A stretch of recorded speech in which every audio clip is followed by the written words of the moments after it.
सुमुखं सुहृदं सुलभं सुखदं स्वनुजं च सुखाय ममोघशरम् अपहाय रघुद्वहमन्यमहं न कथञ्चन कञ्चन जातु भजे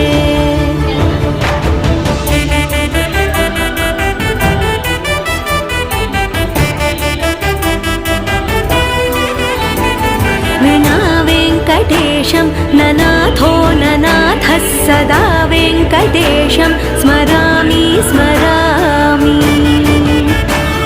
हरे वेङ्कटेश प्रसीद प्रसीद प्रियं वेङ्कटेश प्रयच्छ प्रयच्छ